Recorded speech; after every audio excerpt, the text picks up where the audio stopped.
Hola, ¿cómo están? Les habla Orlando Urbina y estamos llegando a la Cámara de Comercio de Lima. Nos han invitado a un foro internacional de zona franca. Seguro nos van a hablar sobre la zona franca de Tacna. Bueno, han venido gente de todos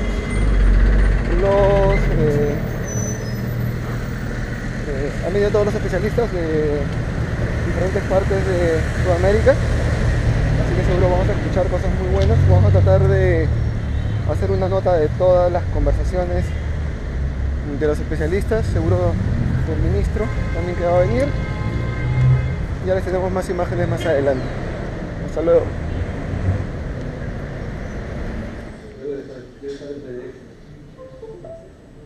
Bueno, aparentemente hemos llegado bastante temprano. Están recién haciendo las instalaciones y pruebas de equipo. Así que tenemos un largo día, hasta las 6 de la tarde, son las 8 de la mañana. Por ahora creo que va a haber algo de desayuno, que es lo más interesante.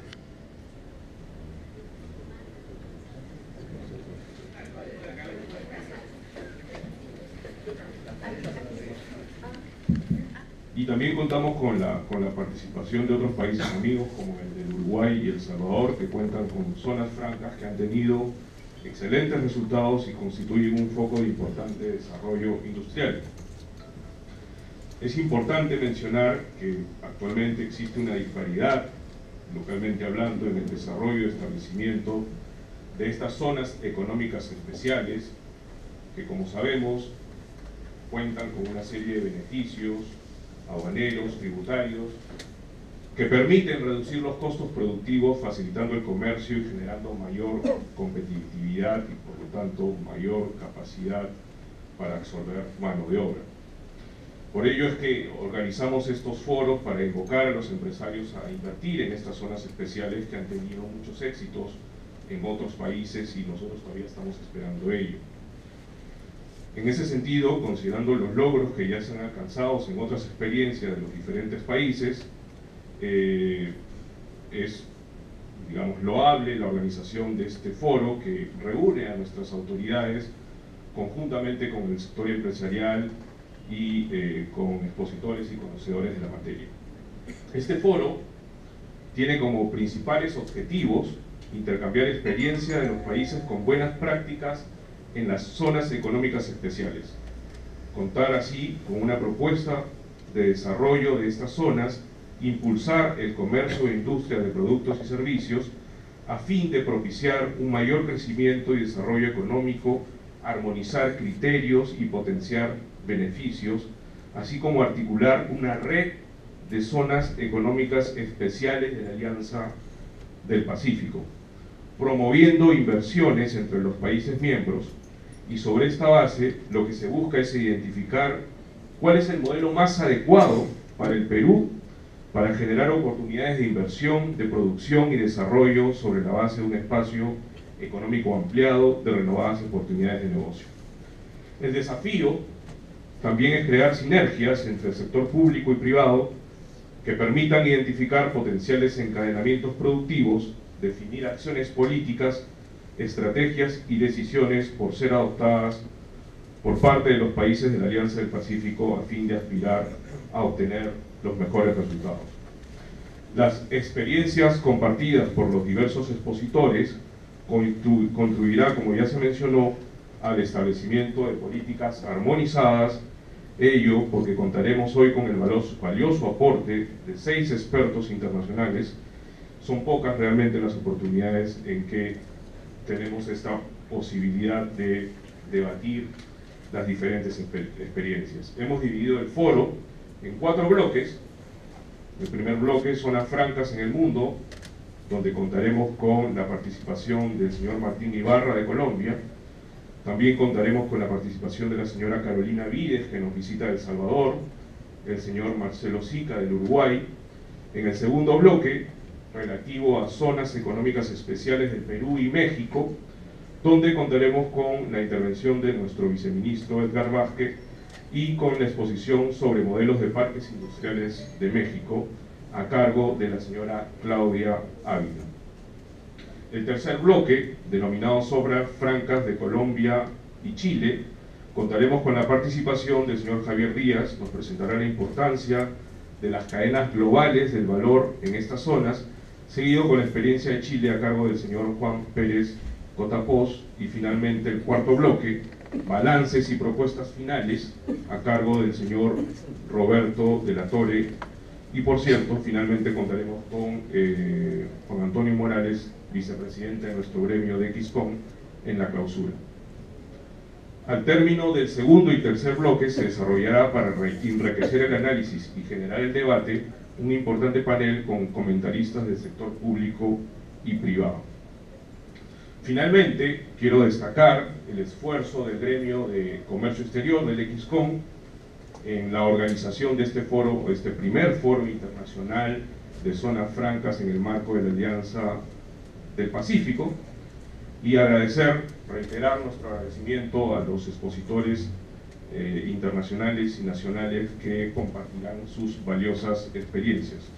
Dicho esto, doy a todos y cada uno de ustedes la más cordial bienvenida a este primer foro internacional de zonas económicas especiales, solicitando al señor Edgar Vázquez, viceministro de Comercio Exterior, seguido del señor Clemente Flores, presidente de la Comisión de Comercio Exterior, para que den unas palabras para la inauguración de este evento. Muchas gracias.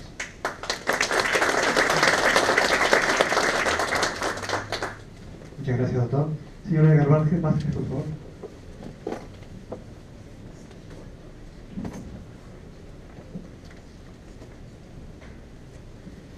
Gracias, buenos días a todos. Quiero felicitar esta iniciativa de la Cámara de Comercio de Lima, en particular de su gremio de comercio exterior, el XCOM. Por supuesto, también dar la bienvenida a nuestros visitantes especialistas internacionales con los que contamos el día de hoy en este importante evento, y agradecer la participación amplia que tienen los asociados de la Cámara y personas en general el día de hoy. Creo que es muy importante la iniciativa que está tomando la Cámara de Comercio de Lima en poder iniciar este tipo de foros, este tipo de encuentros en el que podemos compartir experiencias respecto a situaciones exitosas relacionadas a las zonas económicas especiales en otros países. Y lo digo de esa manera porque hay que reconocer que en el Perú, a pesar de tantos años de tener un sistema que ha sufrido tantas modificaciones legales, que ha sufrido tantos cambios, tantos pasos de mano de un sector a otro, tengo que mencionar, como lo voy a compartir más adelante, que las cifras no son muy positivas. En ese sentido, este tipo de eventos nos sirven precisamente para que nosotros compartamos con ustedes cuáles son los planes de trabajo que tenemos hacia adelante con este sistema, qué es lo que estamos buscando que desarrollar en el marco del nuevo Plan Estratégico Nacional de Exportaciones en 2025, y por supuesto también recibir las experiencias, aprender de las iniciativas que se han venido desarrollando de manera exitosa en otros países en Latinoamérica y en el mundo. En ese sentido, creo que es una iniciativa sumamente importante, y más aún el poder contar con el presidente de la Comisión de Comercio Exterior y Turismo del Congreso de la República, a quien por supuesto también le doy un saludo y agradezco su participación, porque cualquier aspecto que tengamos que desarrollar en adelante con las zonas económicas especiales en el Perú, definitivamente tienen que pasar también por una unificación, una armonización de las distintas estructuras legales que en estos momentos conviven. Y en eso, por supuesto, no solamente la Comisión de Comercio Exterior y Turismo del Congreso, sino el Congreso de la República en general, tienen que ser un aliado importante para poder definir una visión compartida y trabajar en aras de que se desarrollen las reformas que son necesarias. En ese sentido, nuevamente felicitar la iniciativa de la Cámara de Comercio de Lima, y bueno, esperamos que el día de hoy, en esta mañana, tengamos unas sesiones muy fructíferas y que puedan aportar desde la perspectiva internacional y desde el debate que van a tener con los panelistas a los desarrollos que tengamos que implementar en el Perú. Muchas gracias a todos.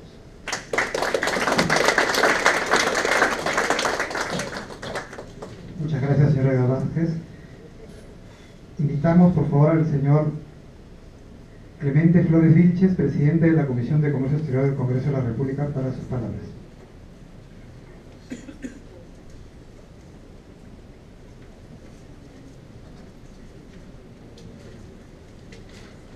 Señores, muy buenos días. Reciban el saludo cordial de la Comisión de Comercio Exterior y Turismo, a los representantes de la Cámara de Comercio de Lima, al viceministro, a nuestros expositores y el público en general. Desde el Congreso quiero que ustedes, en este caso los empresarios, las instituciones, que tengan la tranquilidad que es un nuevo Congreso que sabe dialogar, que sabe escuchar, que sabe tender puentes y gente mucho más profesional en comparación a otros congresos que fueron muy cuestionados. De esa línea, el Congreso está dispuesto a escuchar las propuestas de diferentes organizaciones para fomentar el desarrollo, para atraer la inversión extranjera y nacional, para generar fuentes de empleo en nuestro país. Entonces, cualquier inquietud, cualquier tema referente a legislación, estamos dispuestos a trabajar en beneficio de nuestro país. Pero sí creo que es importante que las ahora zonas especiales o zonas francas que se llamaban, hay que hacer un análisis en su conjunto para ubicar el punto estratégico del país, donde se deben ubicar, en este caso, las zonas francas, ¿no?, para poder sacar un mejor provecho, y no solamente es ver que zona de frontera debe tener una zona franca, sino que en qué punto del país, por la ubicación geográfica, debe tener una zona franca, viendo de una visión estratégica de desarrollo integral que necesita el país. Yo acabo de estar hace 2 semanas en la China, tuvimos una invitación por el presidente chino y fuimos a Shanghái. Entonces se ve cómo la China planifica con mucha anticipación, cómo se proyecta, ¿no?, a tener un puerto que sea muy competitivo, y están ubicando una zona franca junto al puerto para atraer mayor inversión, a pesar de la que ya tiene.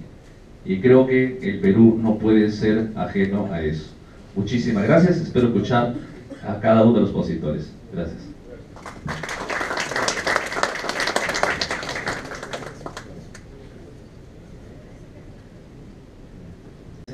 Nuevamente a la Cámara y a todos ustedes por la presencia el día de hoy.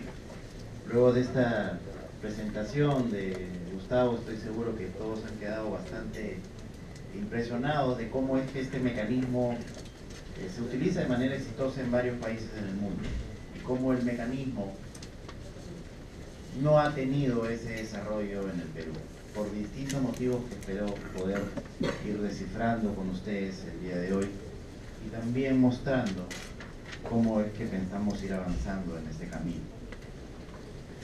No voy a detenerme mucho en esto, creo que ya nos han dado bastantes datos de lo que la realidad de las zonas económicas especiales en el mundo es, cuántos empleos generan, cuántas existen alrededor del mundo, cómo hay países que uno cree que no, digamos, que no utilizan este tipo de mecanismos, más bien son los que más los utilizan, como Estados Unidos.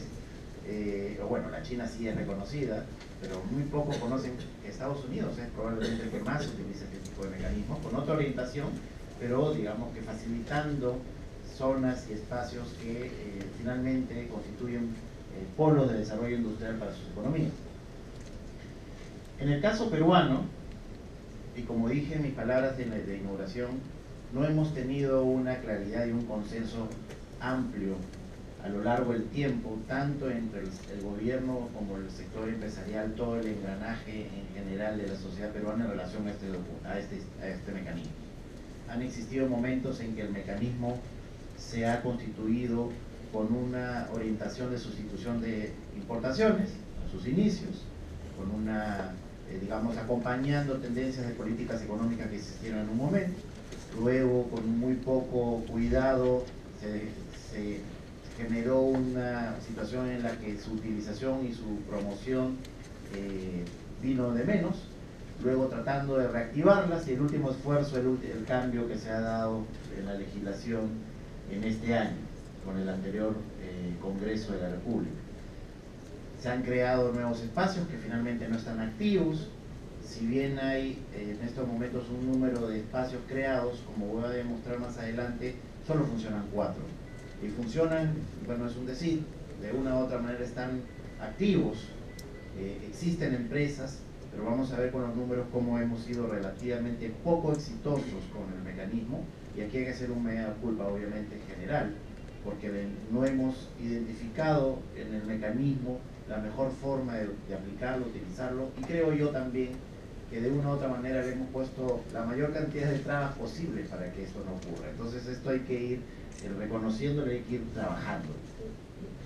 En el Perú legalmente existen 7 zonas económicas especiales creadas, las zonas económicas de desarrollo de Paita, Hilo, Matarani, que están funcionando, que cuentan con presencia empresarial y que son, digamos, las que de una u otra manera podemos mostrar y difundir. Tenemos 3 sin operaciones, que son las de Loreto, Tumbes y Puno, por distintos motivos, desde los asuntos de saneamiento físico de los territorios hasta aspectos procedimentales y legales. Y tenemos la zona franca de Tacna y zona comercial de Tacna, que tiene probablemente un elemento adicional al resto de zonas que la diferencian y que además la hacen, digamos, particularmente compleja por su presencia en la zona de frontera y que tiene obviamente unos desarrollos históricos asociados que le dan un tamiz diferenciado. En estas zonas económicas, por la legislación, se pueden desarrollar una cantidad bastante amplia de actividades, en principio, desde la industria, que en teoría es para lo cual han sido creadas, aunque como vamos a ver más adelante no hemos tenido la posibilidad de desarrollarlas apropiadamente, la parte agroindustrial, almacenamiento, distribución, ensamblaje, maquila, call centers, desarrollo de software, entre otras. Es decir, hay una cantidad de actividades bastante amplia que en teoría pueden desarrollarse en estos espacios, y hay iniciativas también para empezar a introducir otras actividades que están siendo bastante, están mostrando desarrollos interesantes, sobre todo en la zona sur del Perú, en espacios para desarrollo de clúster médicos y de servicios en general, que vienen desarrollándose sin el apoyo de este tipo de mecanismos y que seguramente con los mismos, con la ampliación de los mismos, podrían tener un espacio bastante prometedor de desarrollo hacia el futuro. Al igual que otros espacios económicos a nivel internacional, los beneficios que nosotros entregamos en estas zonas económicas especiales están relacionados al impuesto a la renta, a la exoneración del impuesto a la renta, a la exoneración de otros impuestos al valor agregado, en nuestro caso el impuesto general a las ventas, el impuesto selectivo al consumo, la suspensión indefinida del pago de derechos de importación, es decir, los aranceles, también, como ha sido mencionado, el traslado de mercancías de un espacio por fuera de las zonas económicas hacia las zonas económicas para poder efectuar procesamientos y luego o transformaciones para luego distribuirlas al resto del territorio internacionalmente. También se exoneran de tributos de otros niveles de gobierno, sean municipales principalmente. Son puntos de llegada de mercancías, puntos de arribo de mercancías en términos aduaneros. Las exportaciones de las zonas económicas especiales también pues, se benefician del drawback y de la recuperación anticipada del impuesto general a las ventas, y las ventas hacia las zonas económicas especiales también son consideradas exportaciones, por lo que son sujetas a la devolución del drawback. Entonces, si uno ve digamos, los beneficios que que nuestro sistema otorga, pues son similares a los que se otorgan en otras zonas económicas especiales. Creemos que no es por la característica de los beneficios que el sistema no ha funcionado. Identificamos otros aspectos que luego voy a pasar a describir entre los problemas que hemos identificado y que tenemos que solucionar para hacer que finalmente el sistema funcione. Empezamos por eso. La gobernanza de estas zonas económicas. existen demasiados compartimentos estancos y demasiadas instituciones relacionadas a la administración de diferentes aspectos que involucran la actividad de las zonas económicas. Por ejemplo, tenemos ahora el Ministerio de Comercio y Turismo, que es el ente rector de las zonas económicas especiales, que planifica, dirige, coordina, supervisa las políticas nacionales, pero que no tiene ninguna posibilidad de acción respecto a la gestión de las mismas.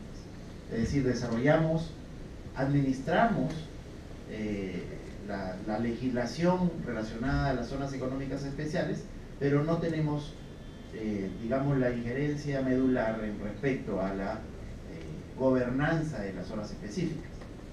Tenemos al Ministerio de Economía y Finanzas, que tiene que ver con la política arancelaria y tributaria, y en particular muchos de los aspectos relacionados a los beneficios que se otorgan y la operatividad, los trámites asociados a los procedimientos de las zonas económicas especiales pasan por definiciones del Ministerio de Economía y Finanzas.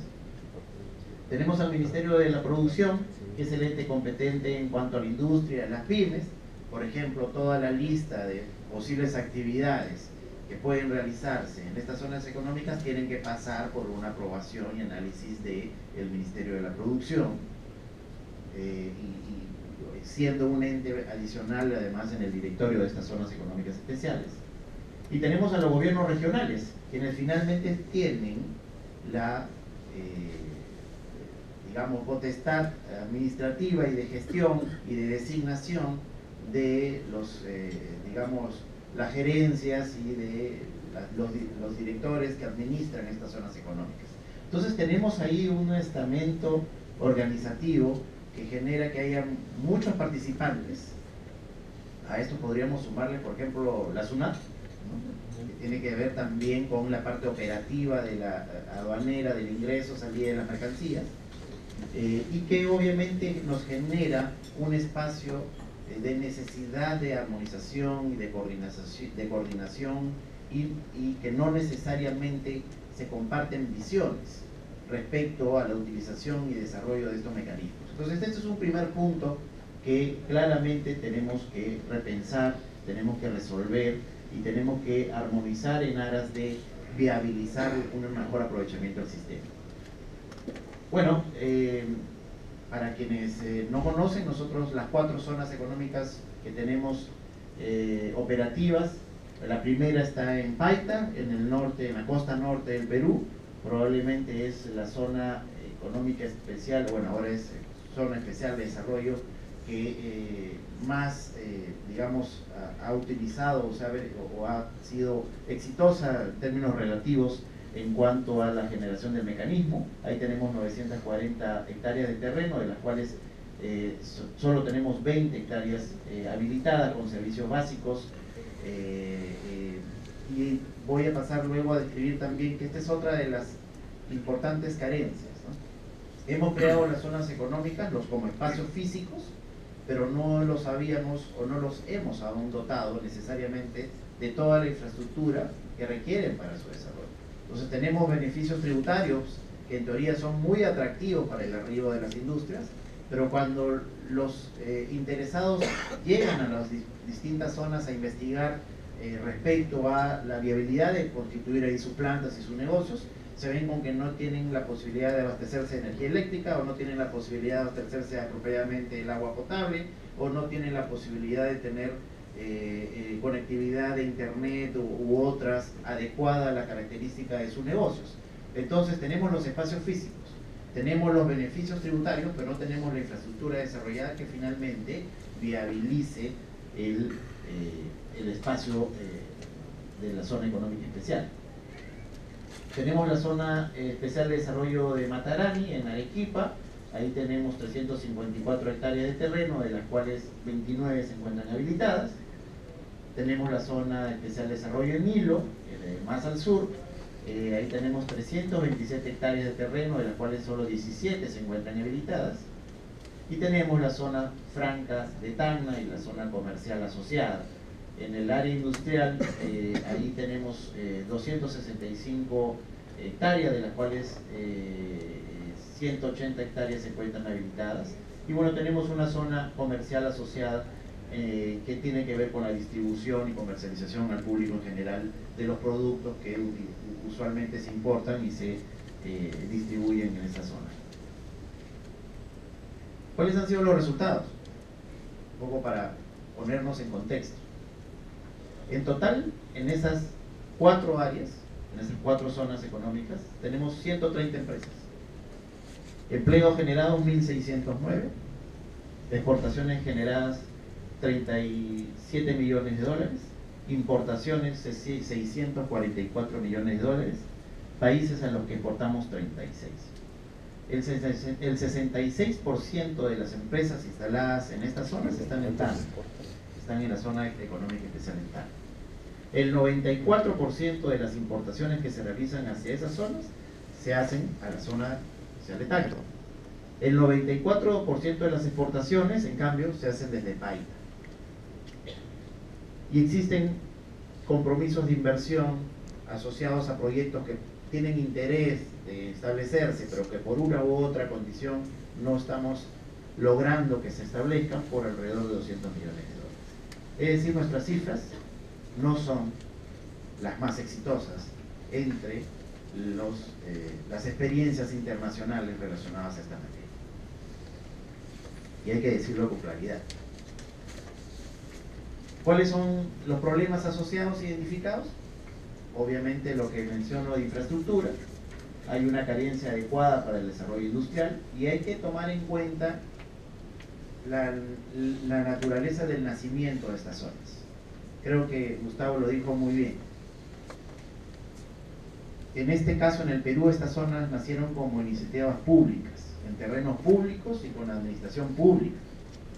Y comprenderán que los recursos son escasos y no existían los recursos, ni existen en la actualidad, como para dotarlas de las necesidades básicas de conexión eléctrica, agua potable, internet, asociarlas a un puerto cercano, carreteras de conexión con las ciudades, digamos, nodos de desarrollo, entre otras.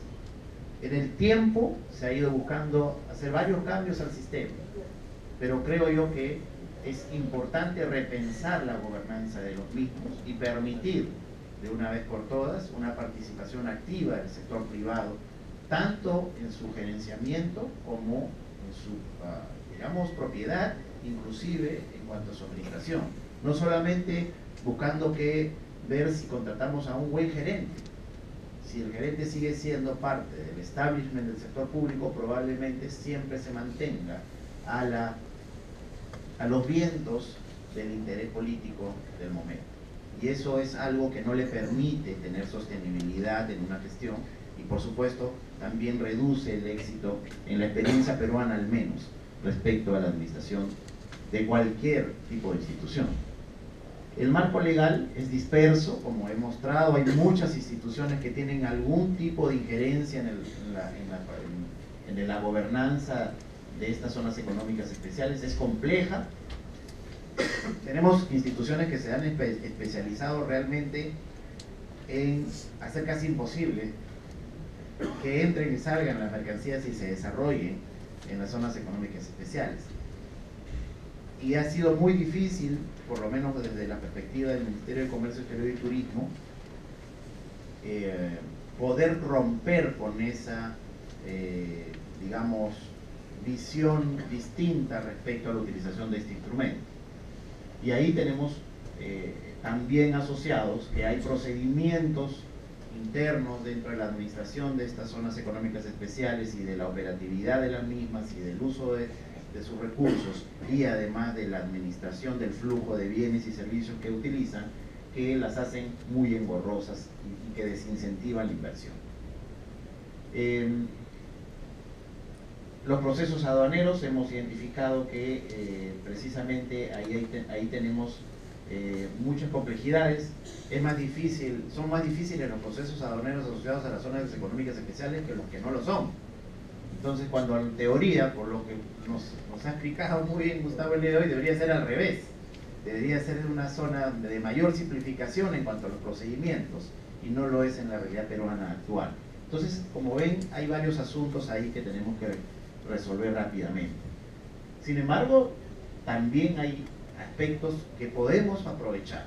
Definitivamente, la característica de los beneficios tributarios aduaneros que tienen estas zonas son importantes y son comparables a las que tienen cualquier zona económica especial en el mundo. O sea, por beneficios no nos hemos quedado. El asunto no va por ahí. Probablemente podremos estructurarlos de una manera más racional, viendo como se nos recomienda y como creo que es lo que venimos haciendo, comparando cómo están las otras zonas exitosas en el mundo para no estar por debajo del atractivo y también obviamente hacer un balance respecto a las necesidades de que todos los stakeholders asociados finalmente compren el proyecto. Tienen la mayoría de ellas ubicaciones privilegiadas, no solamente porque el Perú ya tiene una ubicación privilegiada en el centro de la costa pacífica de Sudamérica, sino porque estas zonas, por ejemplo la de Paita está a cuántos metros, a pocos metros, kilómetros de un puerto, que además es el segundo principal puerto que tiene el país.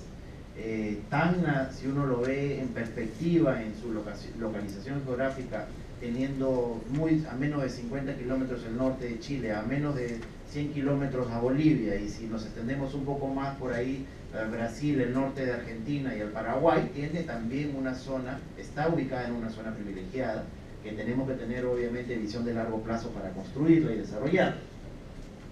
Hilo está cerca al puerto, además que termina en la carretera interoceánica sur que nos conecta con el Brasil. Es decir, nuestras zonas económicas especiales actuales, las 4 que están en funcionamiento, tienen una localización estratégica privilegiada y que tendremos que aprovechar. Existen, por supuesto, oportunidades además, porque como bien se ha mencionado, el nuevo gobierno está con estamos trabajando para simplificar muchos de los procedimientos administrativos y para poder identificar iniciativas creativas que nos permitan generar una mayor transformación del engranaje productivo del país. Y creo que es un momento crucial para poner en la agenda cómo vamos a querer trabajar en una visión de futuro y compartida respecto a nuestras zonas económicas especiales. Por supuesto que también tenemos todas las debilidades que ya les he mencionado y algunas amenazas que tienen que ver con la situación real en la cual nos encontramos en este momento respecto a las finanzas públicas. Hay un déficit fiscal que es mayor al que esperábamos y que tenemos que ir corrigiendo. Entonces, siempre hablar de incentivos fiscales en un escenario de debilidad fiscal es complejo. Hay que hacerlo de una manera apropiada, inteligente y con visión de largo plazo. Es una situación que tenemos que trabajar apropiadamente. Lo otro que tenemos que trabajar es en estrecha coordinación con los gobiernos regionales. Porque finalmente, en estos momentos, los gobernadores regionales pueden poner a las autoridades que gobiernan estas zonas económicas. Y hay recursos que se transfieren a estos gobiernos regionales. Y entonces hay toda una serie de incentivos para que la gobernanza se mantenga tal cual está. Hay que también entrar a coordinar, a explicar, a ver cuál puede ser una visión compartida entre el gobierno central y el gobierno regional en relación a lo que queremos desarrollar en estas zonas y cómo podemos trabajar conjuntamente para una administración que aproveche mejor estos espacios. Bueno, además estamos en un contexto en que la inversión en general en el mundo ha venido sufriendo en los últimos años, las perspectivas a futuro son mejores y también hay que introducir ese elemento en el análisis. Como ha sido bien identificado por Gustavo, recién en el último Plan Estratégico Nacional de Exportaciones hacia el 2025, que hemos emitido en diciembre de 2015 y que estamos empezando a implementar, claramente hemos identificado en el pilar de facilitación de comercio y eficiencia de la cadena logística internacional que tenemos que introducir, perfeccionar los regímenes facilitadores del comercio exterior. Y entre ellos hemos identificado 2 iniciativas específicas relacionadas a nuestras zonas económicas especiales. Tenemos que fortalecer el régimen de las zonas económicas a través de una racionalización, unificación de su marco normativo y promover el arribo de inversión privada a los mismos. Y tenemos que también promover el desarrollo de estas zonas como centros de distribución logística y producción de bienes y servicios con alto valor agregado.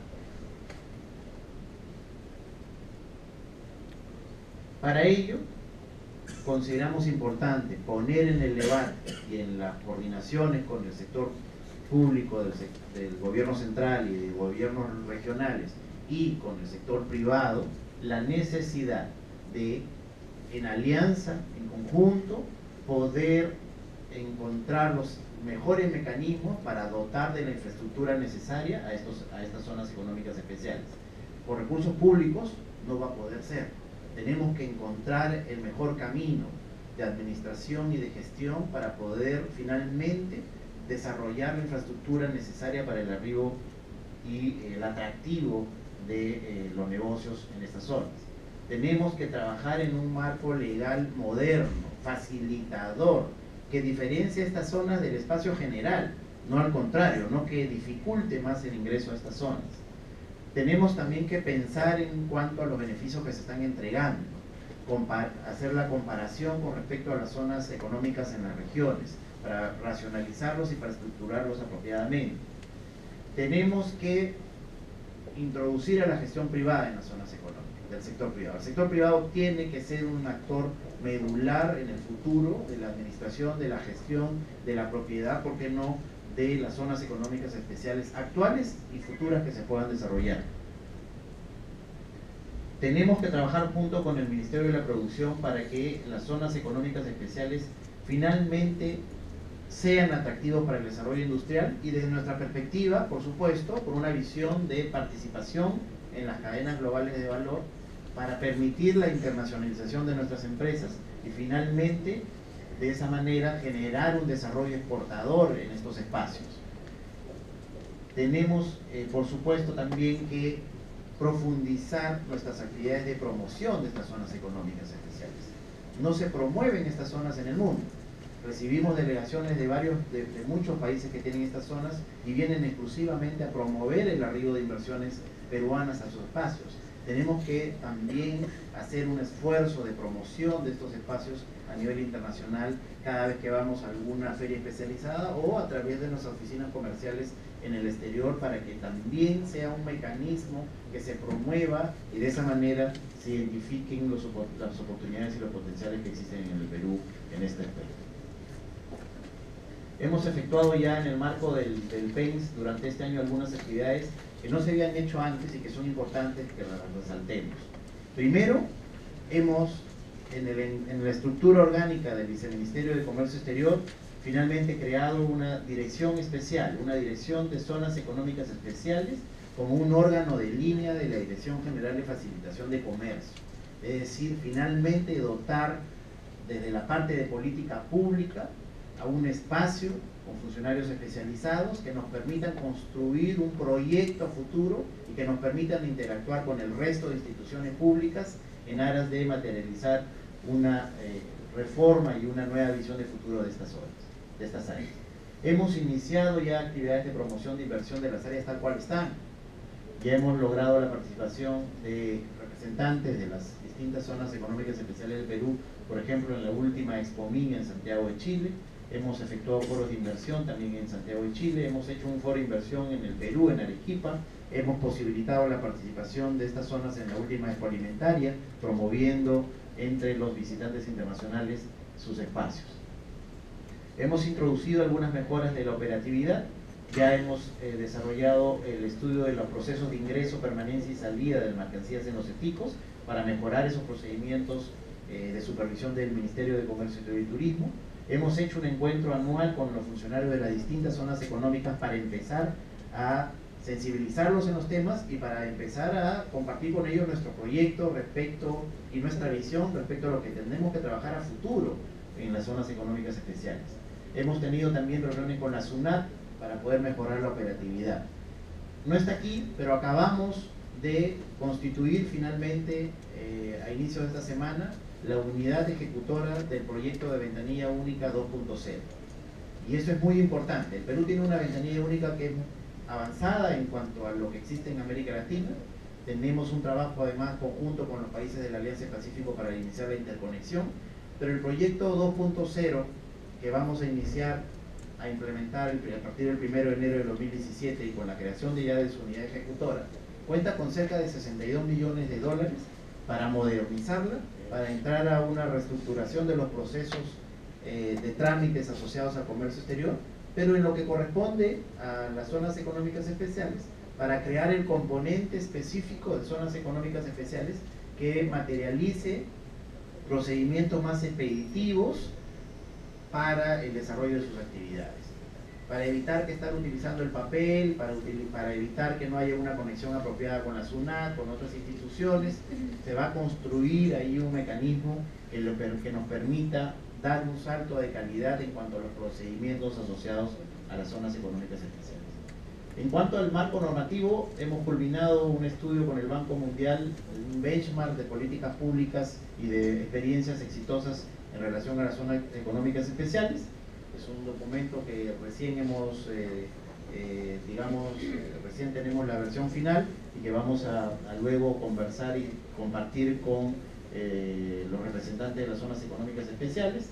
Y bueno, hemos nosotros en el Ministerio desarrollado una nueva propuesta de marco normativo que hemos puesto en primera consideración hace algunos meses con representantes de las zonas económicas, pero que tenemos que conversar, que tenemos que discutir, que tenemos que afinar, tenemos que introducir los puntos de vista desde las regiones y que finalmente vamos a tener que trabajar con el Congreso de la República para viabilizar que no estemos siempre pensando en cambios normativos, sino estructurar ya una visión compartida respecto a lo que queremos hacer con estas zonas económicas especiales y a partir de ahí ordenar el espacio de interacción público-privado y poder finalmente hacer viable que sea un modelo, replicar experiencias exitosas que ya tienen otros países respecto de la utilización de estos mecanismos. Muchas gracias a todos por su tiempo y